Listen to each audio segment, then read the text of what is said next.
What's going on, y'all? Sean of Mass Swap Tutoring here. So I wanted to talk about an instance when I was in engineering school when I really, really thought I was going to fail. And I'm sharing this story with you because I know there are a lot of young people who either one are having difficulty in middle school, high school, whatever, and you kind of like maybe it's taking a knock on your confidence, made you feel like you're not capable or whatever. Um, or maybe you were thinking about going to engineering school or getting some sort of other STEM related career, not just in technology, but also maybe something like in like the medical field or, whatever. But I just kind of want to share with you my experience so you can kind of like be encouraged to not quit. Don't quit, okay? Now, and sorry if my audio is kind of faulty. The thing I usually use to record has kind of been acting up on me, so I'm kind of having to use another method of recording. But anyhow, so when I was in engineering school, I think this was my third year, my junior year. Yeah, maybe the first half of my junior year. I had to take a class since my major was electrical and electronics engineering. I had to take a class called Electronics 2. Shout out to Dr. Edward O'Brien. Shout out to my fellow peers who were in there with me, including my brother, and a handful of other people. That that was the most difficult class I've ever taken in my life. And I've taken some difficult classes. I think multivariable calculus was a close second.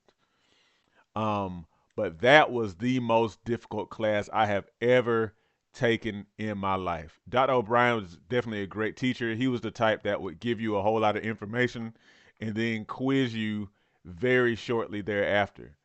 And I'm gonna put a picture up here on the kind of stuff that we used to do. So yeah, the picture should be up here now.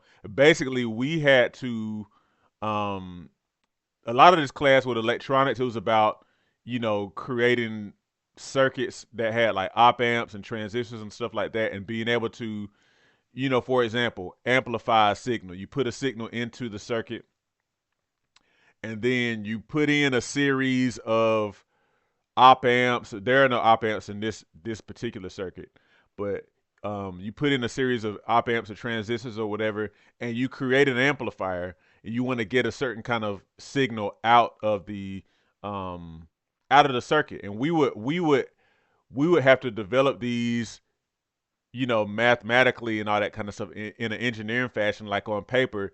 And then we even had a lab to this where we had to we had to create the amplifier in the real world. Okay, but I'm not gonna get into all that.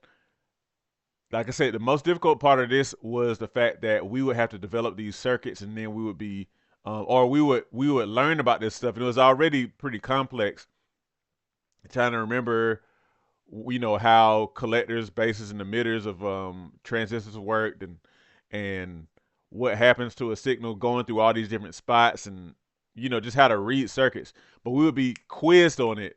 We would get a quiz almost every class, and like I was failing. Now it was a little bit of a comfort that most everybody was failing, but like I'm talking about really failing. A week or two into the class, start getting these daily quizzes, and the class is like every two, maybe Tuesday and Thursday.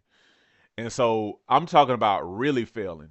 You would have one problem, and it'll be a huge circuit, and it'll be like, okay, label this circuit, label this spot, this spot, this spot, the voltages at these different spots of the transistors. Okay, and and have it done in 5 minutes. A huge circuit, one problem. And so I'm talking about making 20s, 30s, 50s. Like I'm not talking about like barely failing like a 60 something. I'm talking about you failed with flying colors. And that was a real knock on my confidence. Now, when I was in high school, I did well. I mean, I made mostly A's, and I mean, I had some challenging classes in high school for sure, especially 11th grade.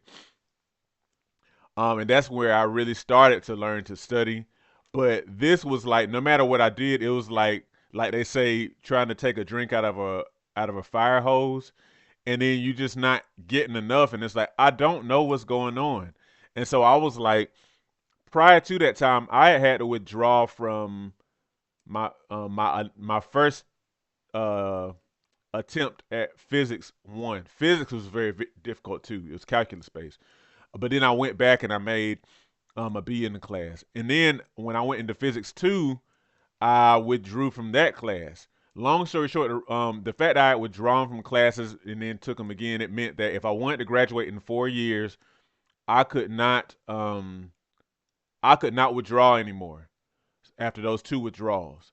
And so I was like, I'm not withdrawing. But what am I gonna do? What if I fail? What if I fail? But literally, and I remember this, like the mindset I had was like, I just have to accept the fact that I could really have a straight up F on my transcript. And that messed with me because I'd never failed a class before. And like, when you do well in school for a long period of time, I guess you kind of start to develop like an identity around that. And so it was like, I had to kind of resolve myself to that and just kind of know that, hey, it's just gonna have to work. Something's gonna have to work. I'm just gonna have to face this because I want to graduate in 4 years, and the only way I can take a shot at that is by going through this class. So I had to really face that in my mind and just kind of resolve myself to like whatever happened, just do my best. So I'm failing, steady failing quizzes, failing. And I kind of started to get the hang of it a little bit, but what it made me do is really, really dig down and really try to understand this stuff. And I was also doing something that I tell my students all the time, my tutoring students. I was going to the office, asking questions. What is this? Is this the way this works? Is this the way that works? And he was the type of professor that when you went to his office, he would really help you out. I mean, you would be sweating in there because he'd be like, "All right, draw the circle on the board.